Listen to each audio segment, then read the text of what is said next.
बनाने जा रहे हैं। आज कल की वीडियो है, 3 गैर मुस्लिम लड़कों ने मिल करके कॉलेज से बच्ची को बुलाया और उसको मार करके स्कॉर्पियो में ले गया। 3 दिन रेप किया और रेप करने के बाद उसके जिस्म को सरेआम ले आकर के फेंक दिया। आए दिन ये खबरें आ रही हैं।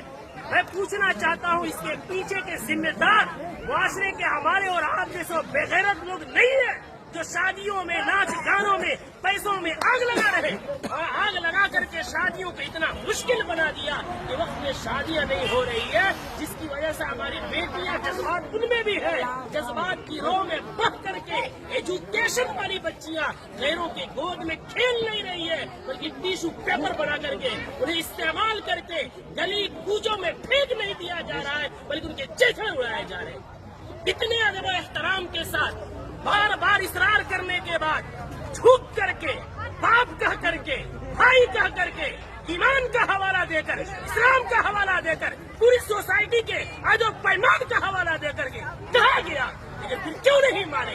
जुर्रत की बात है, हिम्मत की बात है। आखिर वो हिम्मत आई कहाँ से कि पूरा मुआशरा बाइकाट कर रहा है, आप नाच ला रहे हैं, चौक पे नचा रहे हैं, पूरा बस्ती इस गुनाह से बचना चाहता है। खुदा का खौफ खाए हम लोग, कल क़यामत में क्या मुंह दिखाएंगे? पूरे गांव में नचाते हुए लेकर आते हैं, मस्जिद के सामने से लेकर आते हैं, पूरे गांव में। ये क्या है? इसको जिद नहीं कहते हैं तो और क्या कहते हैं? इसको हठधर्मी नहीं कहते हैं तो क्या कहते हैं? कौन है वो मौलवी, कौन है वो आलिम दीन जिसने कुरान और हदीस पढ़ा है और इतनी सख्ती से मना करने के बाद उस मजलिस में, उस शादी में नाच गाना हो और वो निकाह पढ़ाए, उसका कुरान और हदीस इजाजत देता है? मैं तो एहतराम करता हूँ कि इन्होंने पहले ही जो हमसे मोहब्बत और शफकत के साथ इकरार किया है। कौन है ऐसा जो जिस मजलिस में नाच हो रहा हो, जिस स्टेज में वेशियों का धंधा चल रहा हो, जिस स्टेज में खड़ा हो करके बहनों के पाँव में घुंघरू बांधा जा रहा हो, उनके सरों से दुपट्टे खींचे जा रहे हो, जिस निकाह जो इबादत है उस इबादत के अंदर मुआशरे के लंगे या लुफंगे और लवंडे औरतों के पीछे तालियां बजा रहे हो, वो निकाह में किस मौलवी का इल्म इजाजत देगा निकाह पढ़ाने का? कौन सी कुरान इजाजत देगी? कौन सी हदीस इजाजत देगी? यहाँ सब कलिमा पढ़ने वाले हैं। हम मरेंगे, रब के सामने हाजिर होंगे। दुनिया की बात छोड़े, हमें ये खौफ क्यों नहीं आता कि निकाह एक इबादत है, नमाज भी इबादत है। नमाज में अगर कोई गाना बजाए, नमाज का मजाक है। निकाह में कोई गाना बजाए, वो निकाह का मजाक नहीं तो क्या है? जो मौलवी कुरान की आयत पढ़ेंगे उनका मजाक नहीं तो क्या है? हदीस पढ़ेंगे उनको पैरों की ठोकरों में रखना नहीं है तो क्या है? दोस्तों सही बात है, मौलाना का भड़कना लाजमी है। निकाह जो आसान था, जो बहुत आसानी से हो जाने वाला अमल था, उसको हमने बहुत महंगा कर दिया। दुनिया भर की रस्में इसमें हमने पैदा कर दी हैं।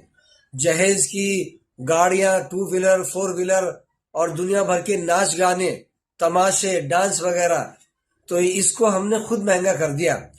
और हम ये नहीं चाहते कि हम इसको उसी तरीके से आसानी के साथ करें जिस तरीके से निकाह करना सुन्नत है।